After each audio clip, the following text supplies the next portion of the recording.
It's an incredible difference. Welcome to Minutes to Muse.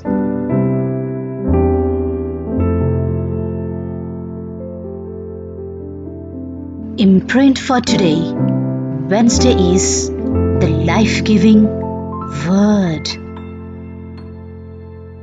The life-giving word for good works.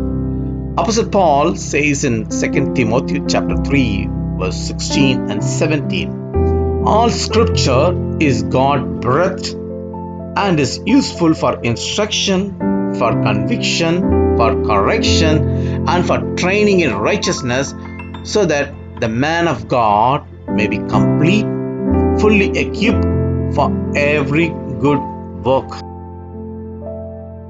The life-giving word gives revelation.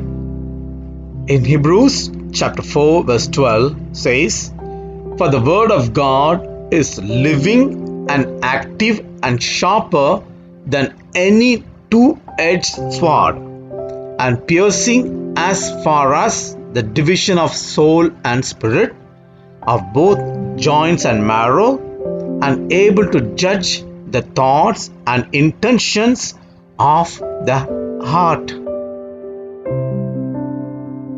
The life-giving word fulfills promises. In Luke chapter 1 verse 37, Gabriel, the angel of God, cleared Mary's doubts, saying, for no word from God will ever fail. In Luke chapter 4 and verse 4, Jesus answered Satan, saying, it is written that man shall not live by bread alone, but by every word of God.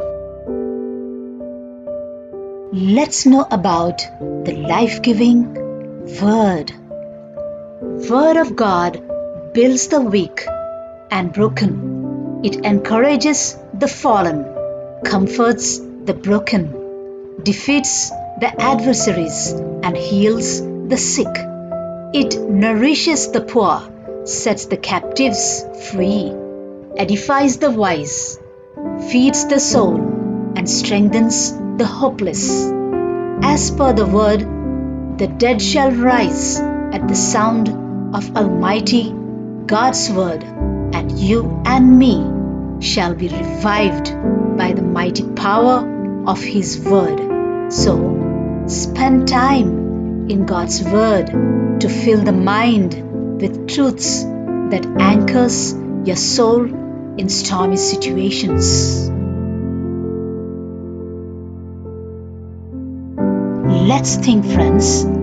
To rejuvenate in life, we must revive our reverence for the Word of God. Shall we pray? Gracious Heavenly Father, we adore and glorify Thy holy name and thank You. We are living because of Thy living word, which is Thy breath that gives life to us. Lord, Thy word is all powerful to point out our thoughts, intent of our heart and deeds. Nothing is hidden from You. Lord, Thy word and promises never fails us. It gives us the solution to every situation we face and guides us in all life's challenges to give an overwhelming victory. In Jesus' magnificent name, we ask and pray. Amen.